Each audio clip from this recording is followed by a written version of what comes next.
Color is the way our eyes determine the wavelength of light. We can see light between about 350 and 750 nanometers of wavelength. The low end of that we see as red, the high end is violet. So, the different colors are different labels we put on visible light. Religions are a set of belief structures, almost always accompanied by rituals. They describe different ideas about the supernatural. They typically, although not always, posit some god, or supernatural beings. They too have a wide, multidimensional spectrum of possibilities: monotheism, polytheism, animism, etc. Darkness is the absence of color. If someone says, "What is the color of darkness?" the answer is that there is none. You could say, black, but black is not on the color spectrum, it is simply a word we use for the absence of color. If you are shut in a perfectly black box, then there is no light reaching your eye and therefore there is no color. Atheism is the absence of religion. By definition, it is not another religion, it is the absence of religious belief. There is no dogma, no belief structure. If two religious Mormons meet, then they have a pretty good idea of beliefs that they share, although they may differ on the details, and of course, the same applies if two Hindus or Jews or Muslims, etc. get together. If two atheists meet, then they know absolutely nothing about each other except that neither believes in any gods. It's like meeting someone who you know, like you, doesn't believe in Bigfoot. That's not a lot to go on.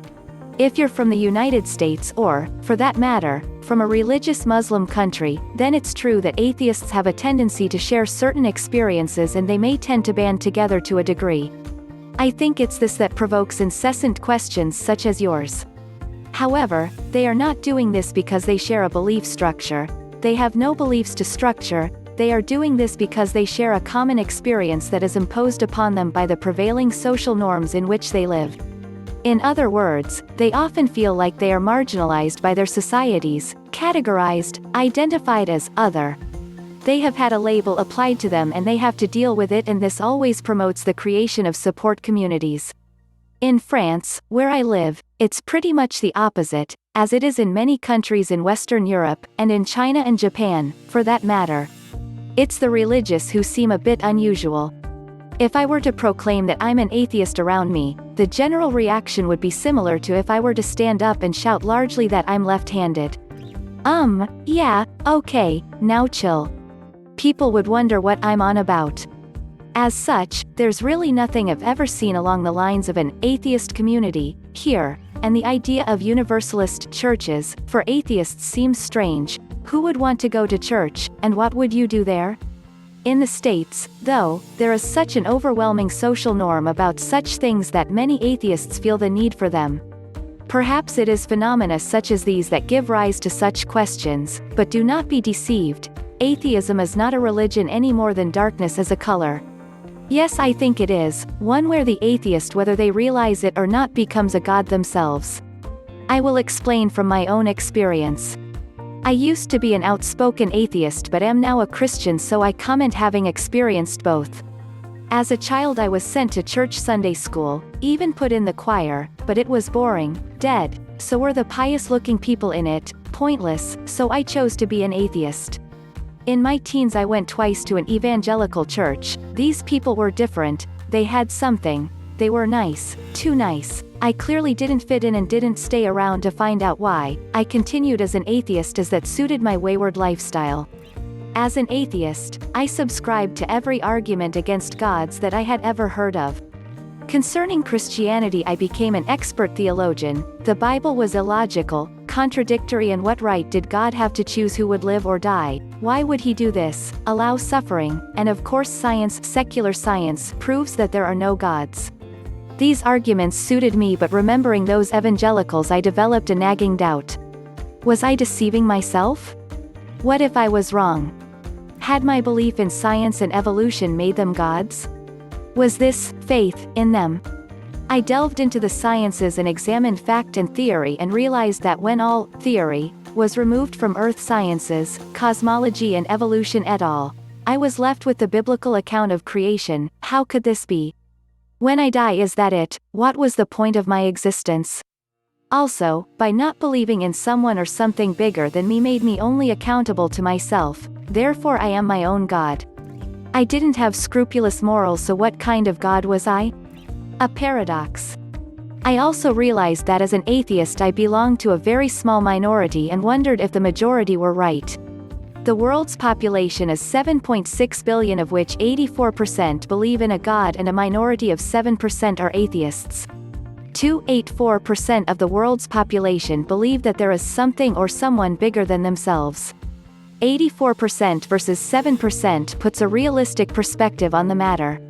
What's more, 32% are Christian, 23% Islam, add Judaism, Sikhism and Baha'i, then roughly 60% of the world believe in a creator God. They have become doctrinally diverse, but believe in the same God.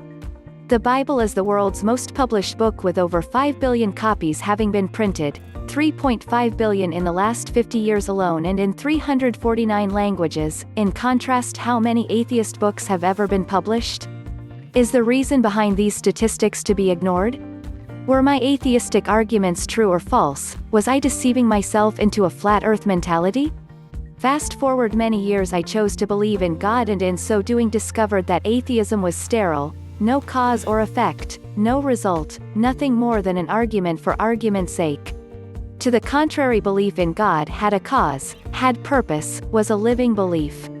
I found and can truthfully attest to having a personal relationship with God. Yes, a two-way relationship where one can talk to and hear from Him, only possible by having the amazing experience of the Holy Spirit living inside my soul. I discovered that in this world there are two spiritual kingdoms, no more no less, Satan's and God's. I had no idea of this until I stepped into God's kingdom. Once there, because of the Holy Spirit, my eyes, mind and heart were opened. I can now read and understand the Bible and who God is, His purpose and mine, whereas as an atheist I could only mock and misquote it.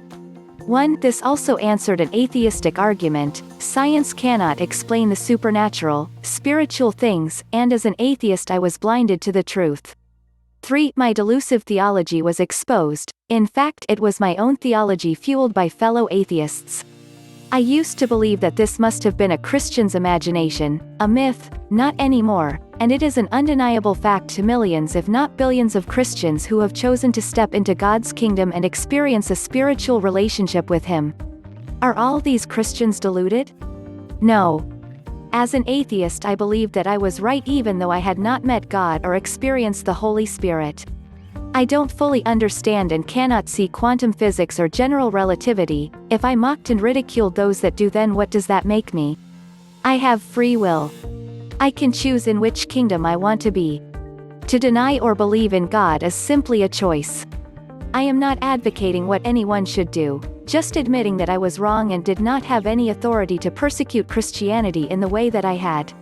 When I was at school, our soccer coach would invite the whole class to turn up on Saturday. Those that did got a game, but there were some who didn't show. They excused themselves, had something better to do with their time. Some detested the game, some even ridiculed those that played. Sound familiar? God invites all people onto His team, His kingdom. No one is uninvited. It is simply a choice.